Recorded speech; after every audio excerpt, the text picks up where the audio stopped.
Hello po, Boss Neb. Kwento ko lang yung tungkol sa teacher namin noong college na pangit kabanding.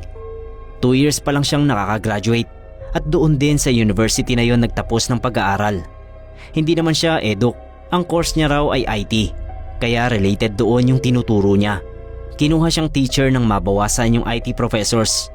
Total ay summa cum laude siya nang mag-graduate. 6 months lang daw siyang magtuturo kasi wala siyang balak talagang maging teacher. Napakiusapan lang daw talaga siya. At dahil nga kailan lang nakagraduate si Sir Warren, hindi kami nalalayo sa edad niya. Mga 18 o 19 years old kami, tapos siya naman nasa 24. Para lang kaming magbabarkada. Mahilig din siyang mag-online games, kaya marami kaming napapagkwentuhan. Isang beses pagpasok niya sa room namin, kamuntik na siyang matumba. Napahawak siya sa isa sa mga upuan sa harap, tapos namutla at pinagpawisan. Siyempre bilang malapit kami sa kanya, nag-alala kami. Lalo na kaming mga lalaki kasi kami-kami nga yung parang magbabarkada. Naupo talaga si Sir sa sahig, tapos sunod-sunod yung hinga niya habang iniikot yung paningin sa kwarto. Tapos sabi niya, "Sa gym na lang tayo siguro magklase." Iisa yung tanong naming lahat. Bakit? Hindi agad siya nagsalita. Basta tumayo siya at pinasunod kaming lahat sa gym. Nagrereklamo na kami nun kasi mainit sa gym. May bubong nga pero wala namang aircon. Yung room kasi namin ay di aircon, Sir Neb. Naaasar na yung iba, lalo na yung mga babae. Pagdating sa gym, okay na ulit si Sir. Parang nag-inarte lang para hindi doon sa classroom magklase. Nagdi-discussion na kami pero yung iba bulungan ng bulungan. Nagrereklamo habang nagpapaypay. Siguro na bad trip si Sir Warren, kaya napilitan niyang sabihin yung dahilan kung bakit ayaw niyang sa room magklase. Pagbukas daw niya kasi ng pinto, may sumalubong sa kanya na babaeng malaki ang muka, tapos sinigawan siya.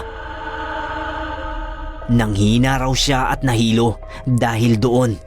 At noong tinignan niya yung classroom namin, may tumutulo daw na likido mula sa kisame.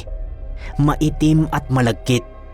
May 3 lalaki rin daw na nakatayo sa unahan at pinapanood kami.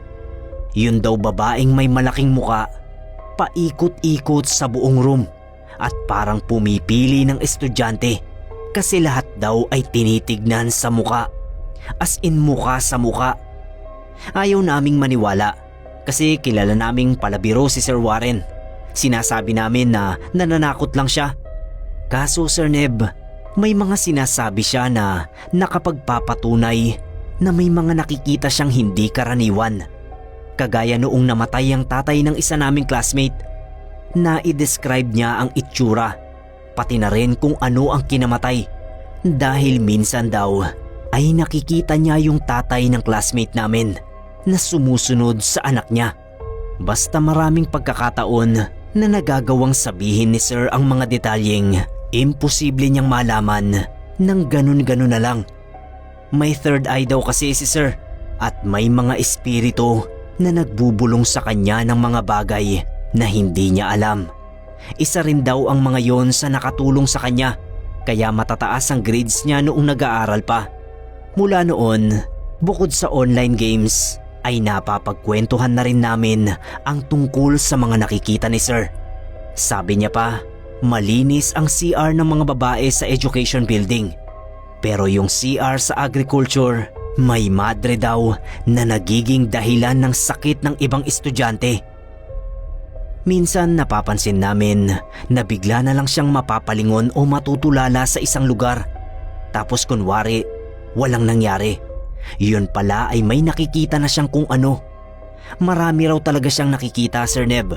Hindi na lang niya sinasabi para hindi kami matakot. Pero kapag natutulala na siya saglit o napapalingon kung saan, kukulitin na namin siya para magkwento.